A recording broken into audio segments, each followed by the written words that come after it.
네, 감사합니다. 여러분, 한 주 동안 잘 지내셨지요? 네네. 저도 잘 지냈습니다.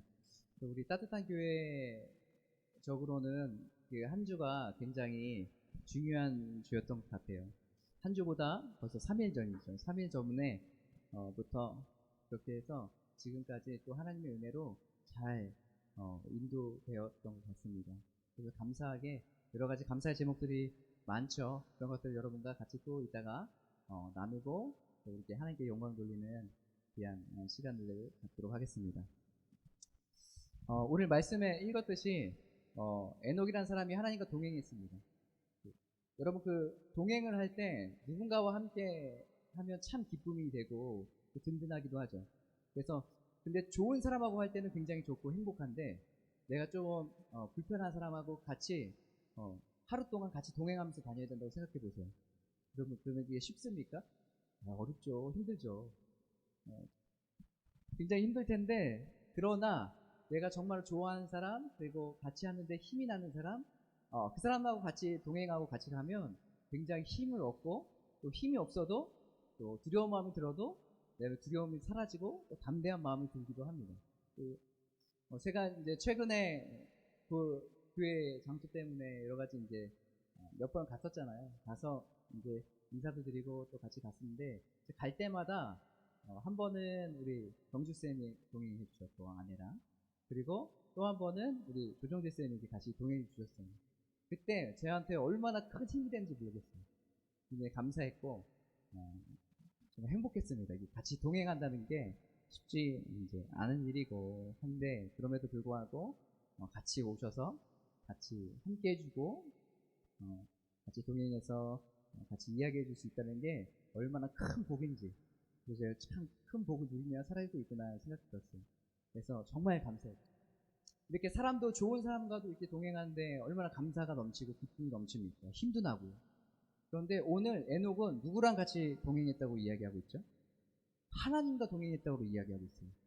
에녹은 하나님과 함께 동행하면서 살았다라고 이야기하고 있어요. 오늘 말씀해 보니까 이렇게 나와 있습니다. 에녹은 65세에 무드셀라를 낳았대요. 무드셀라를 낳았고, 그리고 300년을 하나님과 동행하며 자녀를 낳았다고 합니다. 그리고 그는 365세를 살았어요. 여러분 여기서 보면 300년 동안 자녀를 낳고 살고 365년을 살았다고 하면 굉장히 많이 산 거잖아요. 지금으로 보면 지금 그렇게 사는 사람이 없잖아요. 많이 살아야 이제 100세를 좀 넘을 텐데, 근데 이때 이 에녹은 365세까지 살았어요. 그런데 성경에 보니까 창세기에 이 에녹이 주변 사람들과 비교해 보니까 그렇게 많이 산 건 아니에요. 왜냐면 다른 사람들은 800세, 700세 막 이렇게 사는데 지금 뭐 365세 살았다는 것은 거의 반타작 정도 산 거죠. 짧게 산 거예요. 근데 왜 에녹은 왜 이렇게 짧게 살았을까? 이 성경, 이 시대를 바라봤을 때 왜 에녹은 이렇게 짧게 살았을까? 오늘 우리가 이 성경 말씀을 보면서 왜 이렇게 짧게 살았는지 좀 같이 여러분 같이 나누고, 그리고 그러한 일이 왜 일어났는지를 여러분 같이 나누려고요. 오늘 성경에 보니까 오늘 그 말씀에 에녹은 300년을 하나님과 함께 동행하고 자녀를 낳고, 그리고 365세까지 살았더라라고 이야기하고 있죠. 그런데 다른 사람들은 어떻게 얘기하고 있냐면 몇 세까지 살고 죽었더라라고 이야기해요. 근데 에녹만 살았더라고 얘기하고 그 다음부터는 죽었다는 얘기가 없어요. 그게 뭐냐면 이 에녹은요 하나님께서 데려가신 거예요. 그래서 하나님께서 데려가심으로 그 세상에 있지 아니하더라. 죽을 맛보지 않고 성경에 죽은 사람이, 아니, 하늘로 올라간 사람이 2명 있죠. 에녹과 그다음에 엘리야, 2명입니다. 그런데 에녹에 대해서, 엘리야에 대해서는 많이 나오고 어떤 일을 행했는지를 많이 나오지만 이 에녹에 대해서는 어떤 일을 많이 행했는지 나오지 않아요. 단순히 그냥 300년을 하나님과 동행했더니 하나님께서 그를 데려가셨다라고 이야기하고 있어요.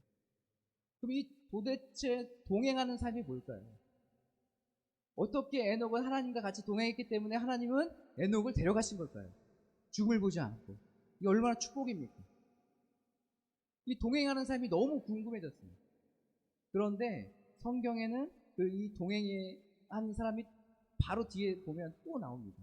누가 나올까요? 혹시 아시는 분 계세요? 하나님과 동행했던 사람. 성경 오늘 말씀을 한 장만 넘기면 그 사람이 나옵니다. 그 사람은 노아입니다. 노아. 노아라는 사람이 있어요. 우리 같이 한번 성경을 보실게요. 24절에 창세기 6장 24절에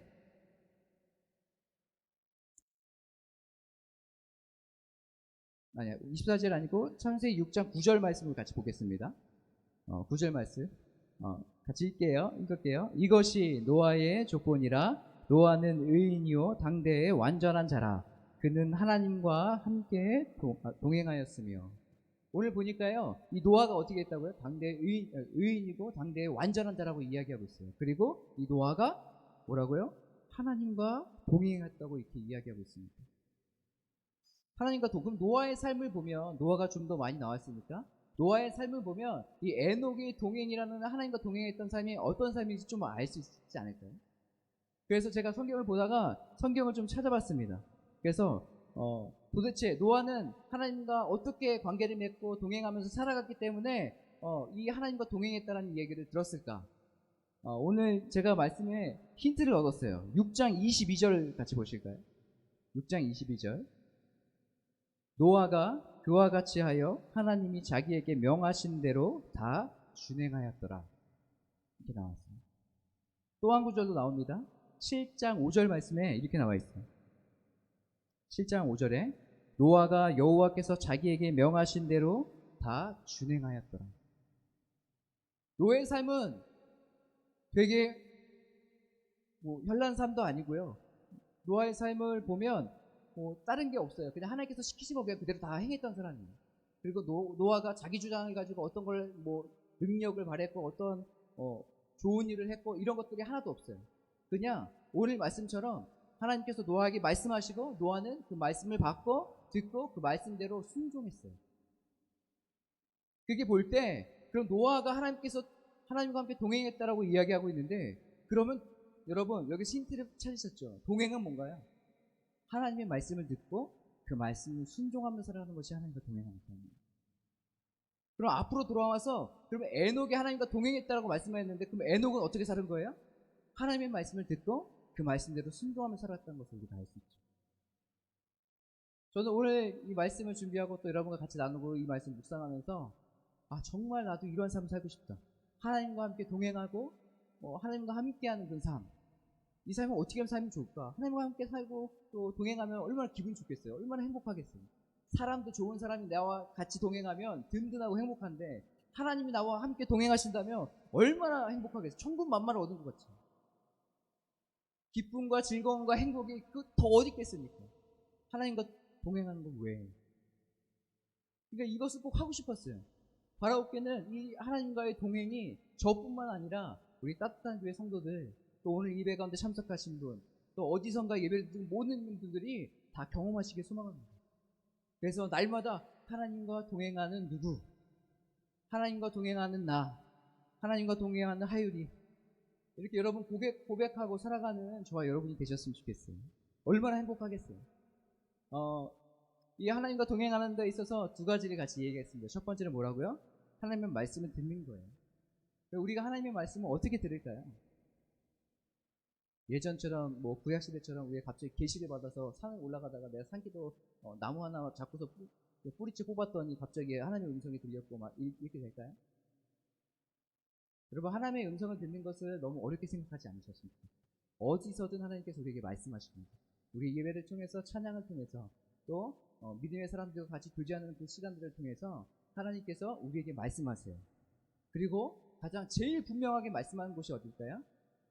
말씀이에요.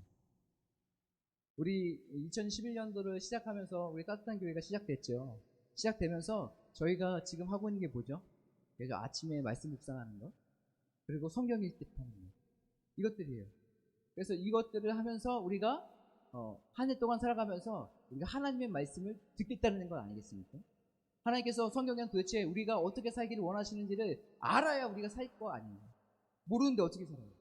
근데 성경에는 하나님께서 우리가 어떻게 살지를 말씀하고 계세요. 그래서 우리가 이 말씀을 묵상하면서 하루하루 내가 어떻게 살아야 되는지를 하나님께서 그 묵상을 통해서 우리가 듣게 되는 것이에요. 또 성경 읽기를 통해서 우리가 듣게 되는 것이죠. 그래서 첫 번째로는 우리가 하나님의 음성을 들으려면 말씀에 집중하세요. 그래서 저희가 아침마다 제가 따뜻한 아침하고 영상 하죠. 그 영상만이 다 묵상의 내용이 아닙니다. 여러분이 각자 여러분이 읽으시고 그 읽으시면서 하나님께서 주신 마음들 그 옆에서 이렇게 적으시면 돼요. 제가 이제 영상을 계속 나누면서 여러분과 같이 이제 묵상에 대해서 이야기를 하고 있지만 또 그걸 하면서 한 가지 좀 걱정되는 게 있었어요. 혹시 내가 묵상한 거를 여기다가 올렸는데 이 묵상만 혹시 생각하고 다른 거 생각하지 못하실까 봐. 아니요. 성경은 똑같은 말씀을 전해도 받아들이는 사람이 다 달라요. 제가 아내랑 또 아이들과 같이 묵상 나눔을 할 때도 제게 하나님께서 말씀하신 그 오늘의 그 말씀과 또 아내에게 말씀하신 오늘의 말씀이 달라요. 똑같은 본문임에도 불구하고. 그렇기 때문에 여러분 무엇보다도 사람의 말보다 하나님의 말씀을 더 붙잡고 살아가는 여러분 됐으면 좋겠어요. 그래서 아침에 일어나서 말씀 묵상하시고 하나님의 음성을 듣고 하나님 귀한 시간을 됐으면 좋겠습니다. 그리고 찬양을 통해서 우리 예배를 통해서 그리고 믿음의 선진들의 삶을 통해서 우리가 하나님의 음성을 듣고 있습니다. 두 번째입니다. 두 번째는 뭐가 있을까요? 오늘 말했던 것처럼 노아가 뭐 했다고요? 하나님의 말씀을 듣고 다 준행하였어요. 행동으로 옮겼어요. 여러분 행동으로 옮기는 거 들은 대로 살면 되니까 쉬울 것 같죠? 쉬울 것 같지 않으세요? 그러니까 들은 대로 살면 되니까요. 간단하잖아요.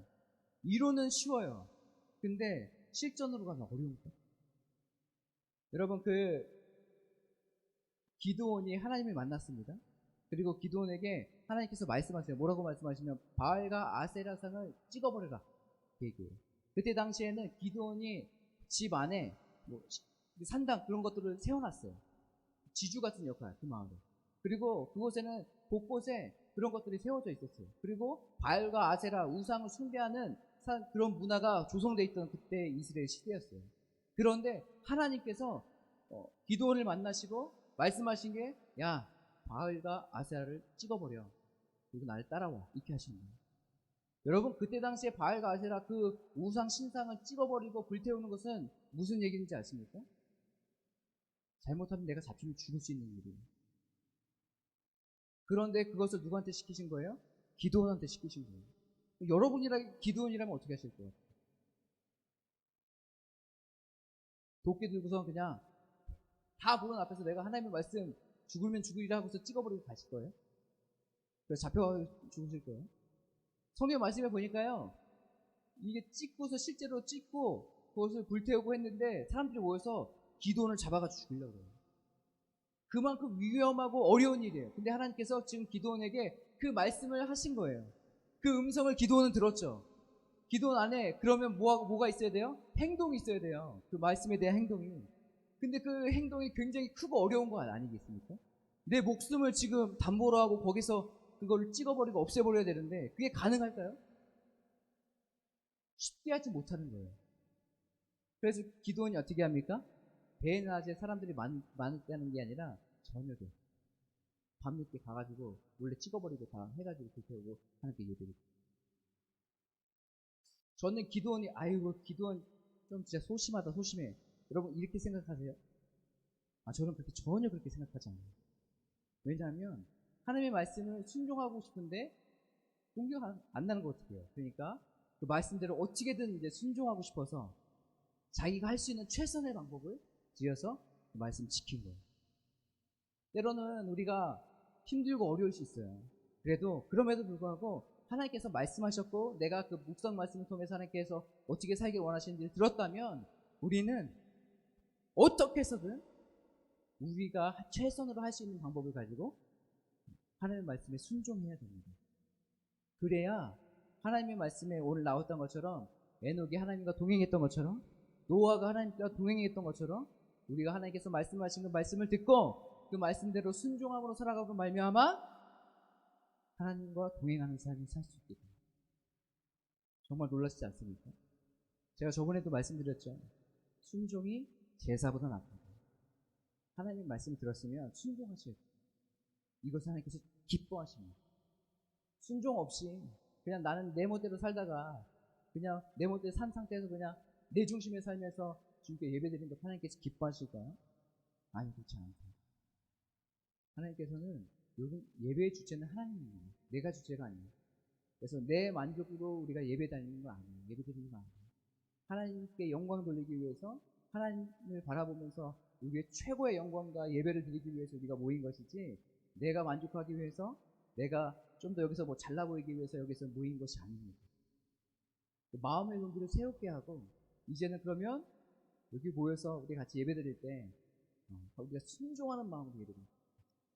한 주간에 살면서도 순종하려고 더 노력하시고 싸우시고, 조금이라도 소심하게라도 기도원처럼 그래도 저녁에 가서 찢고 불태우고 제사 드리고 예배 드렸잖아요. 그것처럼 우리의 삶도 우리가 할 수 있는 최선을 다해서 순종하고 예배 드리는 저와 여러분의 삶이 되기를 간절히 소망합니다.